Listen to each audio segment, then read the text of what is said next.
Anyways, today we're gonna react to a video from a YouTube channel called Bruce. It's basically just, and we're gonna react to a video about the top 3 scariest roller coasters. By the way, spooky is not very scary, even though it has these. Anyways, let's react. I already watched this video, so it's gonna be easy for me to react to it. The top 3 scariest roller coasters of Cedar Point. Alright. Now, when I was a kid, I was a big fan of roller coasters, which was bound to happen considering I live so close to Cedar Point. And if you don't know what Cedar Point is, well, it's an amusement park that has some of the biggest, fastest, most butthole-clenching roller coasters this side of the Mississippi. And when we were kids, me, my friend Steven, and his little brother Matt would go there every summer. So we know all the roller coasters like the back of our hand. So today I'm gonna go over what I consider to be the top 3 scariest, ooh, spooky, roller coasters of Cedar Point. Alright, here we go. Number 3, the Magnum. Alright, now the Magnum was like the first roller coaster that I was genuinely scared of. I mean, the thing is 200 fucking feet in the sky. It was built in the 1980s by a bunch of drunk welders. How safe could it really be? Hey, you guys want to go ride the Magnum?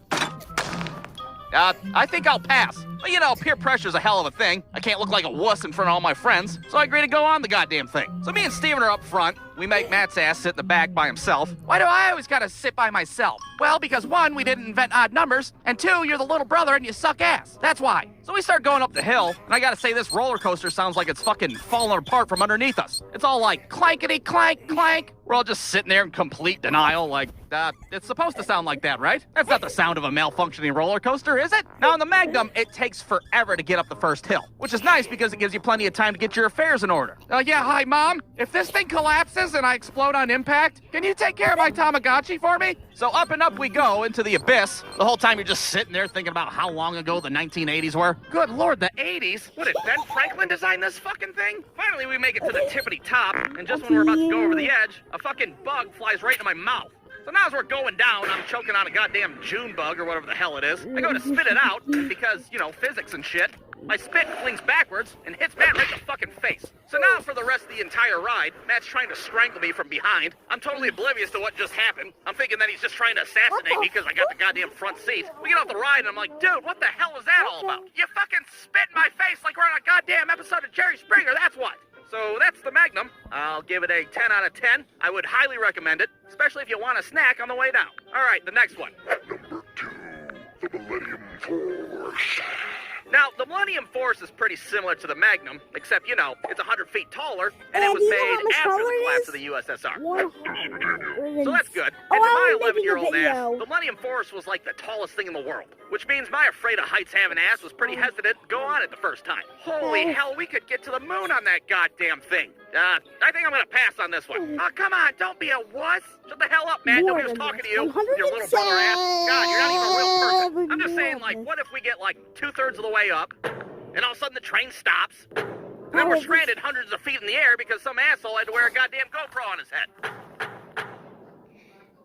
Dude, what the hell are you talking about? I don't know, maybe we should just get a corn dog instead. But instead of getting a corn dog, you guessed it, we get on the goddamn Millennium Force. So once again, we make Matt sit in the back, but this time some random Australian dude decides to sit next to him. Now, how do I know he was Australian? Well, because the whole time we were going up the first hill, that guy was like, oh goodness, oh crikey, oh God, we're really high up right now. And look, I know that's a shitty Australian accent, but, well, I'm one man, and that's the best I can do, so you're just gonna have to deal with it. So once again, we get to the tippity top of this ride, and then Australian dude's like, crikey, there's a king croc right there. Sorry, that's not what he said. I don't know what the hell he said. I'm sure it was something about a boomerang or a fucking kangaroo, the goddamn Sydney Opera House, something like that. Anyways, we go down the first hill, and holy hell, what an experience that was. The amount of G-forces we felt on our shitty little kid bodies, it was like we were in fucking astronaut training camp. The whole time the Australian dude won't shut the hell up.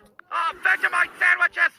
Crocodile Dundee! When we got off that ride, it felt like our stomachs switched places with our assholes. Oi, Steve Irwin Outback Steakhouse, am I right? Righto. Millennium Force, 10 out of 10. Would highly recommend as well, especially if you're Australian. Crikey. All right, last but not least. Number 1, the top thrill dragster. And this one is actually 100 and... Alright, so this is kind of a tricky one because I think this ride's getting shut down for good, considering it's, literally falling apart and trying to murder people. But I'm gonna do it anyways. Now, the Top Thrill Dragster isn't the most complicated roller coaster design. You go up, and then you go down, and the whole ride's over in like 14 seconds. But considering it's another 100 fucking feet taller, and it feels like you get shot out of a goddamn 30-06, I'd say it's pretty intense, to say the least. But those things are not what makes the Dragster the scariest roller coaster. No. The scariest part of the Top Thrill Dragster is the fact that sometimes the train doesn't make it over the hump, and you go hurling backwards like a fucking failed physics experiment. So there we are in line, we're about to get on this goddamn thing, and of course the train ahead of us doesn't make it up the first time. Hell, it doesn't even make it up the second time either. Now you'd think at this point, Cedar Point would just shut the ride down, give everybody free snow cones, and pray to God they don't have a class action lawsuit on their hands for emotional distress. But instead they're just like, fuck it, third time's the charm. And sure as hell they were right. Third time was the charm, they made it over. Everybody in line's cheering like the fucking Backstreet Boys are in town. Alright, well I guess it's batter up. Now it's our turn, let's hope for the best. So we're sitting there on the track ready to get shot into outer space. And I have to admit, I wasn't too worried about having a rollback. Instead, I was more worried we'd have that perfect amount of momentum where we'd get stuck right at the very tippity top, stranded in the fucking stratosphere. And to make matters worse, we decided to sit in the front car. Now you'd think if you were worried about getting stuck at the top, you'd want the heaviest people towards the front of the train to help pull you over the hump. Well, our little asses are like $1.50 combined. We're not gonna be able to pull shit over the hump. I go to look to see who's sitting in the back. There's like a fucking sumo wrestler and a dead horse back there. Oh my God, we're not gonna make it. We're all gonna die. Excuse me, on second thought, I think I'd like to get off. So off we go into the sky like a pissed off Captain Planet. And once we reach the top, I swear this thing slows down to like Zamboni speed. Now I was emotionally distraught at the time, so I could be exaggerating, but I'm pretty sure we were fucking stuck up there for a second. We were like scooching our asses and shit trying to get this thing to move. But somehow, I don't know if it was a slight breeze or maybe somebody let out half a fart, we got just enough momentum to get over the goddamn hump. Now apparently this happens quite a bit because I found a video on YouTube of the same thing happening to some other poor bastards. It kind of went something like this. Holy hell! Holy hell! Oh, God damn it, I knew it! We should have got a corn dog! When we got off that ride, I think it was safe to say that we were never going to be the same again. My hands are shaking, I'm emotionally distraught, and I may or may not have shat myself. You guys want to do it again? Absolutely, fuck yes. Brewskill.com